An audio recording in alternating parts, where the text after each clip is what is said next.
Assalamualaikum warahmatullahi wabarakatuh. Yang terhormat Bapak Dr. Yusuf Setiadi, SST, MK, SHMM, MHUM, serta teman-teman sekalian. Kami dari kelompok 3 akan menjelaskan tentang analisis risiko pengelolaan sumber daya manusia. Inilah anggota dari kelompok 3. Baiklah kita mulai latar belakang. Persaingan dalam industri jasa atau konstruksi pada era globalisasi semakin ketat.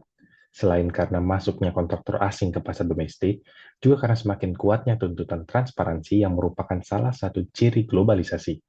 Perusahaan yang sukses saat ini didukung oleh sistem manajemen risiko yang kuat, yang memungkinkan mereka mengidentifikasi, mengelola, dan meminimalkan dampak risiko untuk menjaga kelangsungan bisnis. Setiap perusahaan melibatkan berbagai aspek dalam operasionalnya, dan salah satunya adalah sumber daya manusia.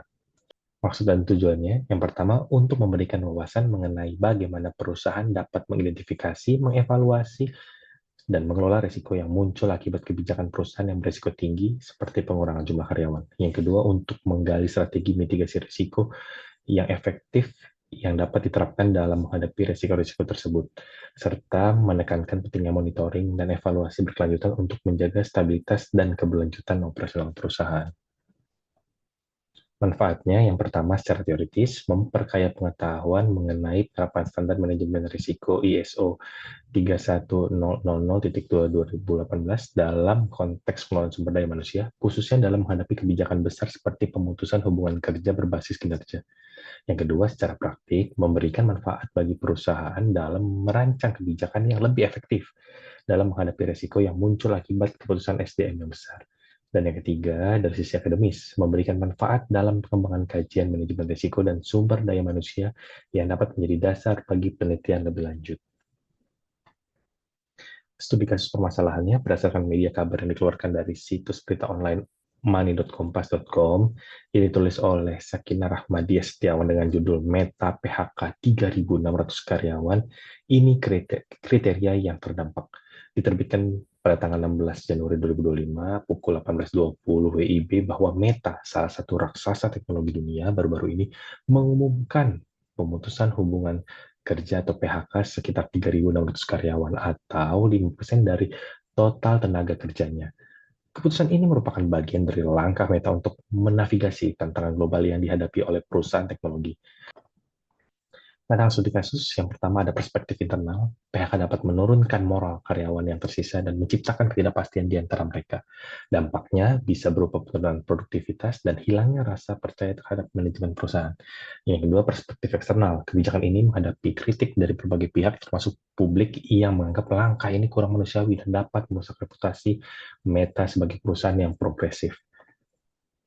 Data dan fakta. Yang pertama, data PHK di Meta, di mana jumlah karyawan terdampak itu sekitar 3.600 karyawan atau sekitar 5% dari jumlah karyawan. Total karyawan Meta itu dari terakhir September 2024 itu totalnya 72.400. Dan alasan PHK-nya adalah PHK ini karena berdasarkan kinerja yang buruk. Kedua, kebijakan PHK di perusahaan teknologi. Microsoft mengumumkan PHK yang merupakan kurang dari 1% dari total tenaga kerjanya. Terus ada praktik umum di Amerika Serikat, pemutusan hubungan kerja berbasis kinerja merupakan praktik yang cukup umum di perusahaan-perusahaan besar termasuk dalam industri teknologi. Tiga, perubahan strategi di Meta. Yang pertama, kebijakan perusahaan di mana memastikan bahwa perusahaan memiliki bakat terkuat dan dapat lebih cepat mengisi posisi dengan karyawan baru yang lebih berkompeten. Yang kedua, perubahan politik. Ini menunjukkan adanya pengaruh politik dalam perusahaan-perusahaan. Yang ketiga, inisiatif keberagaman. Kebijakan ini termasuk pelonggaran dalam moderasi ujaran kebencian dan bentuk-bentuk ujaran yang dianggap permusuhan. Yang keempat, fakta terkait dengan karyawan yang terdampak. Kalau berdasarkan kinerja, PHK yang dilakukan berdasarkan kinerja berpotensi menimbulkan ketidakadilan jika kinerja tidak dievaluasi dengan benar. Kompensasi PHK diharap proses ini diharapkan diikuti dengan kompensasi yang layak dan proses transisi yang jelas bagi karyawan yang terdampak. Analisis risiko.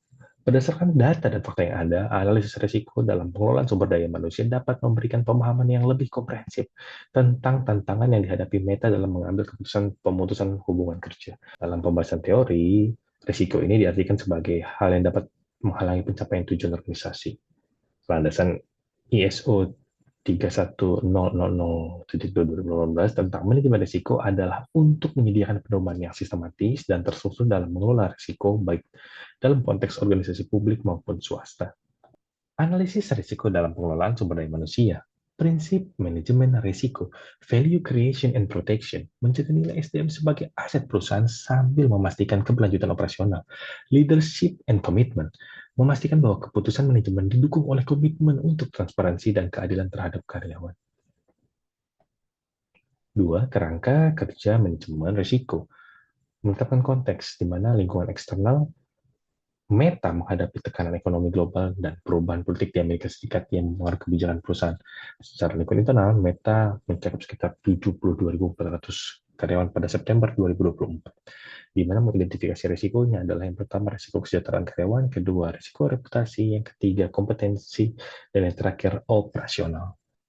3. Penanganan risiko atau risk treatment.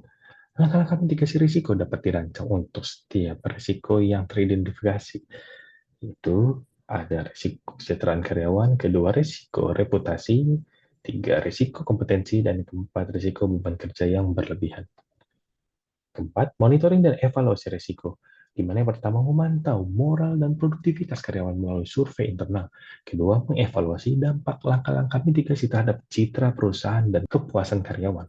Yang ketiga, mengadaptasi strategi manajemen risiko sesuai dengan perubahan lingkungan internal dan eksternal. 5. Peningkatan keberlanjutan.